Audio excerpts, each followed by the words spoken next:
Hello friends, આજે ફરીથી plus accounting સોફ્ટવેરમાં એક નવો પોઈન્ટ જોશું. આજનો ફ્રેન્ડ્સ આપણો પોઈન્ટ છે કે આપણે ઇન્વેસ્ટમેન્ટ કરીએ છીએ, સ્ટોકમાં ઇન્વેસ્ટમેન્ટ કરીએ છીએ તો એના બિલ કઈ રીતે ચડાવવા અને એનું ખરીદ વેચાણ કઈ રીતે કરવું અથવા તો એની એન્ટ્રી કઈ રીતે કરવી. તો સૌ પ્રથમ અહીં ટ્રાન્ઝેક્શનમાં જશું ફ્રેન્ડ્સ પ્લસ એકાઉન્ટિંગ સોફ્ટવેરમાં. એમાં શેર એન્ટ્રી લેશું. પહેલું છે ઇન્વોઇસ ક્રિએટ કરીશું. અહીં ફ્રેન્ડ્સ ન્યૂ આપેલું છે અથવા તેની શોર્ટકટ કી છે ઇન્સર્ટ. અહીં તમારું જે ડીમેટ એકાઉન્ટ હોય એ લઈ લેશું. ત્યાર પછી અહીં ફ્રેન્ડ્સ ગયા વખતે આપણે ફ્યુચર એન્ડ ઓપ્શન જોયું. આજે ફ્રેન્ડ્સ ઇન્વેસ્ટમેન્ટ જોશું. ઇન્વેસ્ટમેન્ટ એટલે કે લાંબા ગાળા માટે તમે જે સ્ટોકમાં ઇન્વેસ્ટ કર્યું હોય એ, દાખલા તરીકે ટાટા છે, વિપ્રો છે, એ કોઈ પણ સ્ટોકમાં તમે લાંબા ગાળા માટે ઇન્વેસ્ટમેન્ટ કર્યું હોય તો એ છે, અથવા તો ડિબેન્ચરમાં તમે ઇન્વેસ્ટમેન્ટ કર્યું હોય તો અહીં ડિબેન્ચરમાં ઇન્વેસ્ટમેન્ટ તમે રાખી શકો. ઇન્વેસ્ટમેન્ટ લેશું. ત્યાર પછી બિલ ડેટ છે, બિલ ડેટ નાખી દેશું.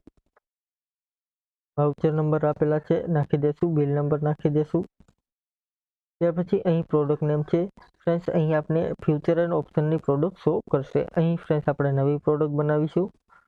અહીં એક્ઝામ્પલ તરીકે આપણે ટાટાના શેર લીધા છે અથવા તો વિપ્રોના શેર લીધા છે, તો અહીં વિપ્રો લઈ લેશું. એન્ટર આપી દેશું.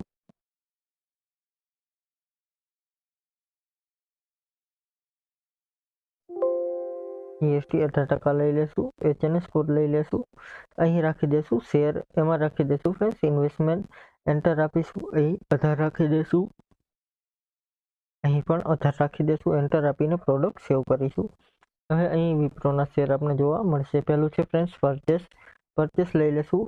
અહીં ફ્રેન્ડ્સ નોર્મલ છે તો અહીંયા નોર્મલ રહેશું. જો તમે ઇન્ટ્રાડેમાં ખરીદી કરતા હોય એટલે કે એક દિવસ પૂરતી ખરીદી હોય તો તમારે બંને એન્ટ્રી આમાં જ કરવાની થશે. પહેલું છે નોર્મલ, તો અહીં નોર્મલ લઈ લેશું. અહીં કાલે ફ્રેન્ડ્સ આપણે ઇન્ટ્રાડે વાળો પણ પોઈન્ટ જોઈ લેશું. અહીં ક્વોન્ટિટી છે તો 10 ક્વોન્ટિટી લઈ લેશું. ત્યાર પછી રેટ આપેલા છે 450 રૂપિયા રેટ લઈ લેશું. અમાઉન્ટ આપેલી છે, બ્રોકરેજ છે પર શેર 1 રૂપિયો લઈ લેશું. ટોટલ અહીં જોવા મળશે. ત્યાર પછી સર્વિસ ટ્રાન્ઝેક્શન ટેક્સ જોવા મળશે. એન્ટર આપી દેશું. અહીં SGST અને CGST 9% એન્ટર કરી દેવાનો રહેશે. એન્ટર આપીશું. ત્યાર પછી security transaction tax STT tax automatic તમને જોવા મળશે. ઓકે કરી દેશું. ટેબ આપી અને બિલ આપણું સેવ કરી દેશું.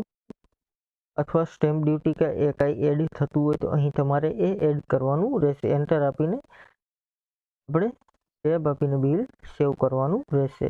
અહીં ફ્રેન્ડ્સ આપણે સેવ કરી દીધું છે. હવે કાલે ફ્રેન્ડ્સ એનું વેચાણ કઈ રીતે કરવું એ આપણે જોશું. Thank you. આજનો પણ અહીં પૂરો કરીએ. કાલે ફરીથી એક નવો પણ જોશું. Thank you.